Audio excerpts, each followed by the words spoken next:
Dan yang biru ini gaji, slip gaji saya di Jepang. Yang hijau THR saya di Jepang. Yeay.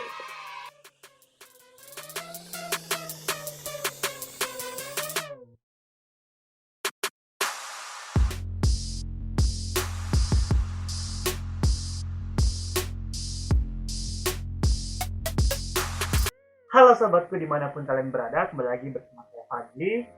Di video kali ini saya akan membahas apa ya kira-kira yang seru, karena ini bertepatan dengan akhir bulan dan minggu lalu kita lebaran. Kayaknya seru kita ngebahas gaji di Jepang dan THR di Jepang. Yeay! Jadi ini slip biru ini adalah slip gaji saya, slip biru ini, dan slip hijau ini adalah slip THR saya. Jadi karena kita sudah mulai masuk di bulan Juni dan di Jepang itu gajian tanggal 20 di akhir bulan. Jadi ini gaji saya bulan Mei kemarin. Slip gajinya seperti ini, dan ini ada kayak THR di Indonesia tapi namanya bukan THR, itu namanya Geoseki. Geoseki itu adalah bagi-bagi keuntungan yang didapat di tahun kemarin. Jadi di Jepang itu semua perusahaan Jepang itu akan tutup buku di bulan Maret. Jadi untuk perhitungan tahun sebelumnya, keuntungan dari April tahun lalu sampai Maret tahun ini itu diakumulasi, dan itu berapa persen dari keuntungan tersebut akan dijadikan bonus bagi karyawan. Dan ini namanya bonus keuntungan yang bonus tutup buku di Jepang.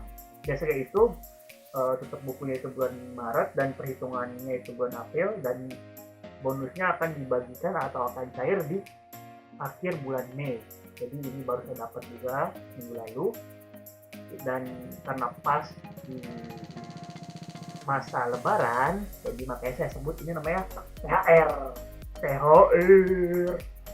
Dan yang biru ini gaji, slip gaji saya di Jepang. Yang hijau THR saya di Jepang. Yeay. Jadi sobatku, sedikit info, saya sekarang bekerja di perusahaan IT. Singkat cerita, perusahaan IT itu adalah perusahaan yang memaintenance pabrik. Jadi tugas saya itu adalah supervisor yang mengawasi kerja keras untuk memaintenance suatu pabrik. Dan di video kali ini sebenarnya saya ingin membahas tentang berapa gaji dan bonus yang diterima lulusan S1 insinyur di Jepang. Sebenarnya sih sudah banyak video di konten YouTube yang lain yang membahas tentang gaji kerja di Jepang. Tapi apa ya, belum ada tuh kayaknya yang membahas tentang berapa bonus yang diterima pekerja di Jepang. Mungkin mereka nggak dapat bonus atau mereka nggak mau ngebahas tentang bonusnya. Ya, sebenarnya saya nggak mau pamer. Ini nominalnya gede banget. Kemarin saya udah cek juga di rekening, bener masuk, dan itu lumayan gede. Sombong amat. Jadi karena emang saya nggak mau pamer, mungkin gaji dan THR ini kita singkirkan dulu untuk saat ini. Jadi saya janji mungkin saya akan buat di video berikutnya apabila saya nanti sudah dapat silver button. Jadi mungkin pas saya dapat silver button saya udah nggak kerja lagi di Jepang. Jadi cepat ya, di like, share, komen, dan subscribe channel saya FM agar bisa cepat-cepat saya buka tuh amplop gaji dan THR kerja di Jepang. Dan untuk kali ini karena saya ingin membuat video yang bermanfaat, jadi mungkin saya lebih ingin menceritakan tentang pengalaman dan ilmu yang saya dapat selama saya kerja di Jepang.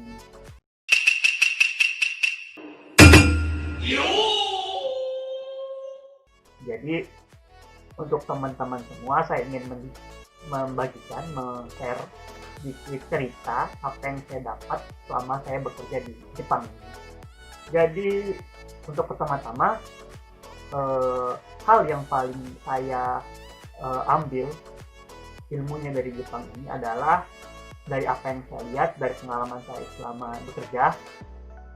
Pertama itu adalah pendidikan itu sangatlah penting. Jadi buat kalian yang masih sekolah, yang masih kuliah, jangan menyerah, karena pendidikan itu sangatlah memang penting. Background pendidikan itu sangat penting. Dari pendidikan itu, dari apa yang kamu selama ini pelajari, nanti di dunia kerja, hal itulah yang membedakan kamu dengan orang lain. Ingat ya, dicatat ya, pendidikan itu adalah hal yang akan membedakan kamu dengan orang lain, membedakan nilai kamu lah dibanding dengan orang lain. Jadi benar-benar saya melihat bahwa pendidikan itu adalah salah satu hal yang yang membedakan orang lain dengan orang lain.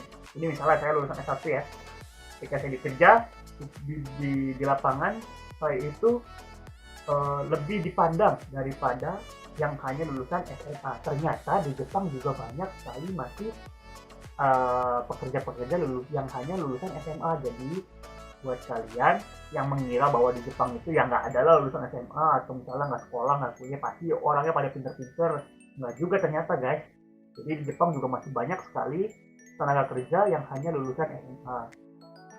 Jadi itu yang pertama saya lihat, benar-benar saya wah gitu, ternyata pendidikan itu membedakan derajat kita nantinya di dunia pekerjaan. Jadi orang akan lebih mendengar kita, lebih dihargai gitu pekerjaan kita daripada orang yang pendidikan di bawah kita. Jadinya buat kalian yang masih belajar dan punya kemampuan untuk lebih lanjut meningkatkan pendidikan kalian, jangan sia-siakan itu, karena benar, investasi terbesar itu yang sangatlah berharga itu adalah pendidikan.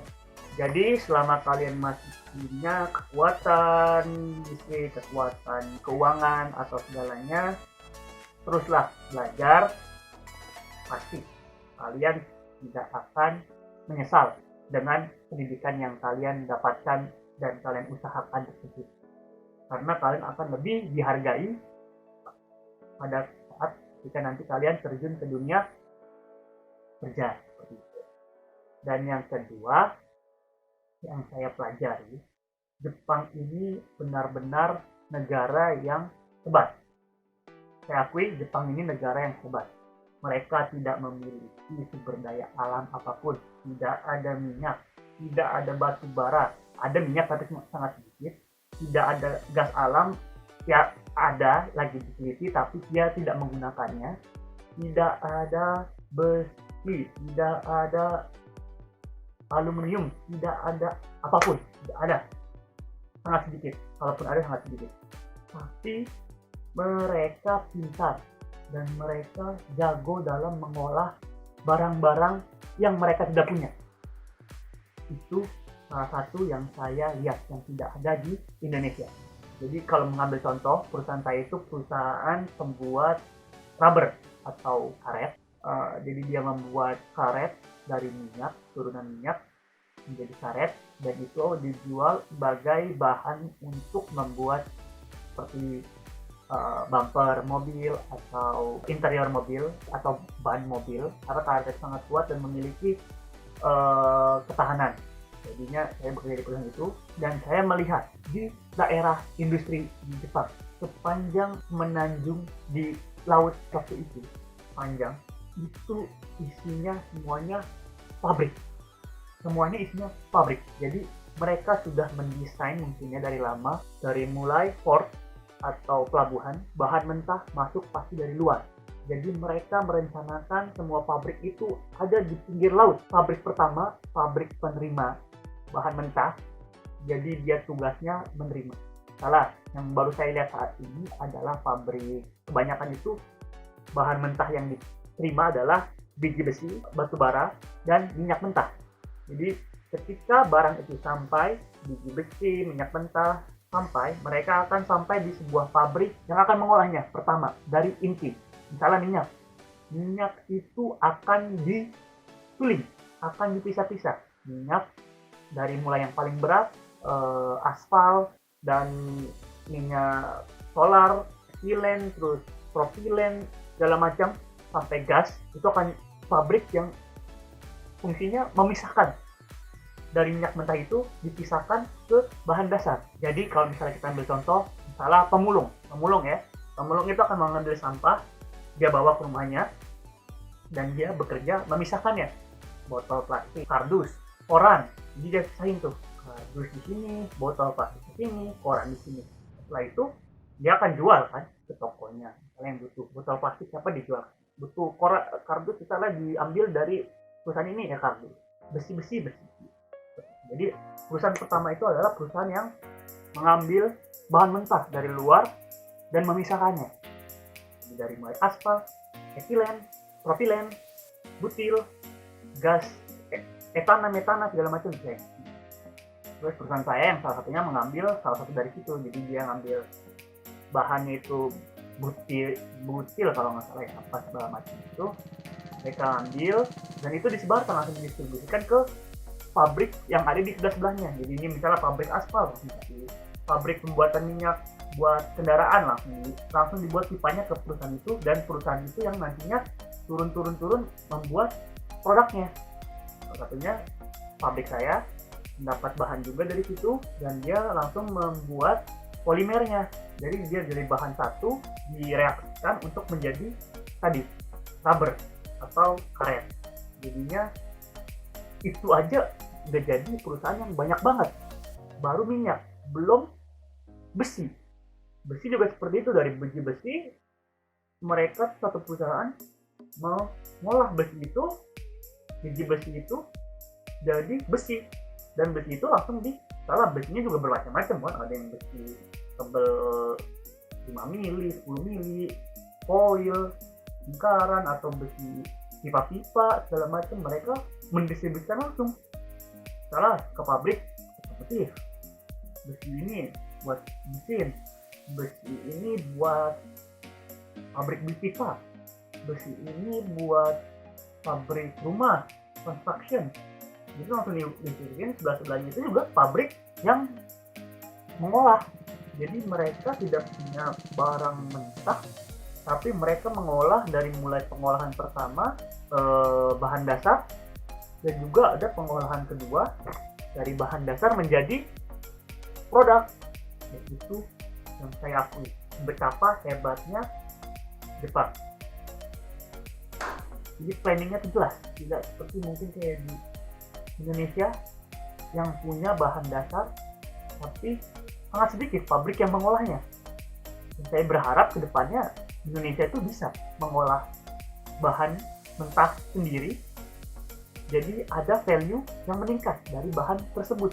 Jadi kita tidak menjual mentah, tapi kita bisa memproduksi lebih kreatif, membuat sesuatu, membuat barang yang bisa dijual dan diterima oleh minimal rakyat Indonesia sendiri. Nggak usah muluk-muluk kita jual ke luar negeri atau kemana, atau ekspor.